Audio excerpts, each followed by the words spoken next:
Bonjour à tous.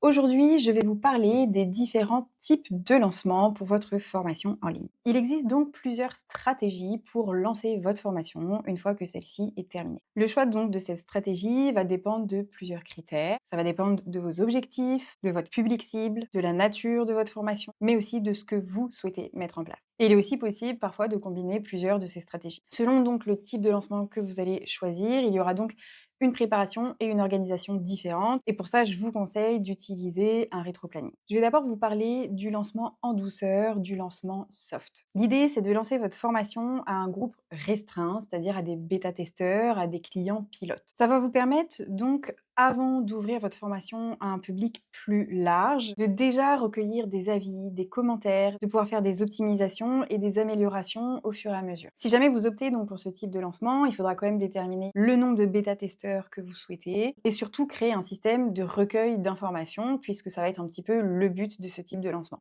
Ensuite, on a ce qu'on appelle le lancement simultané ou un lancement hard. L'idée ici, contrairement à un lancement soft, c'est de mettre à disposition donc votre formation à tous les apprenants et à un large public directement.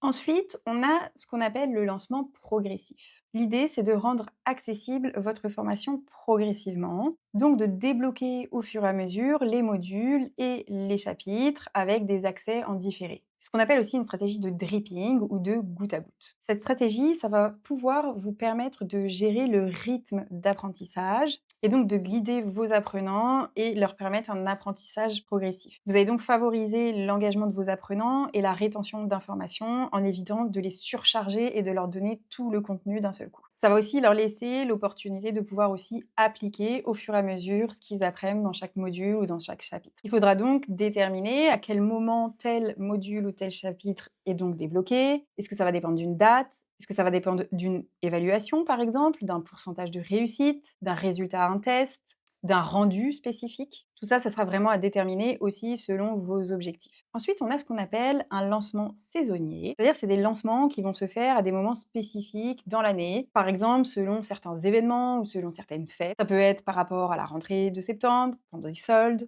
et il y a la possibilité d'effectuer plusieurs lancements dans l'année ou un seul lancement dans l'année. Il faudra donc déterminer en amont le nombre de lancements que vous souhaitez faire tout au long de l'année et les différentes dates d'ouverture et de fermeture de votre panier. Ensuite, on a ce qu'on appelle le lancement en direct, le lancement live.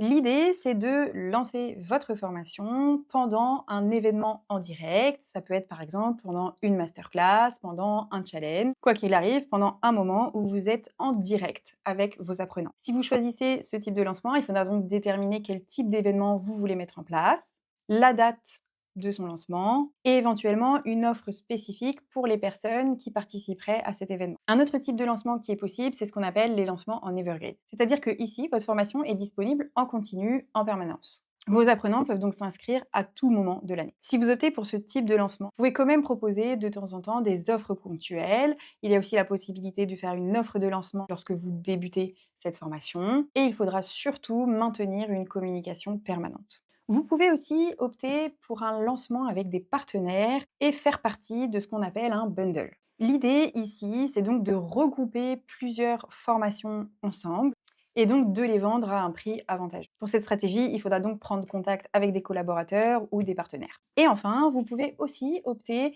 pour un lancement avec des publicités payantes. L'idée, ce sera donc de déterminer votre budget et de décider si vous souhaitez lancer seul ou vous faire accompagner par des professionnels. Donc, pour récapituler, on a vu le lancement soft et le lancement hard, avec soit la possibilité de lancer à un groupe restreint, ou alors la possibilité de lancer directement à un large public. Je vous ai aussi présenté le lancement progressif, avec le déblocage et l'accès différé aux différents modules. On a parlé des lancements orchestrés à des dates spécifiques selon des événements tout au long de l'année. Ensuite, nous avons vu le lancement live qui s'effectue lors d'un événement en direct avec vos potentiels apprenants. Le lancement evergreen où votre formation est accessible en permanence et disponible tout au long de l'année, les lancements avec des partenaires avec un bundle, et enfin un lancement grâce à la publicité payante.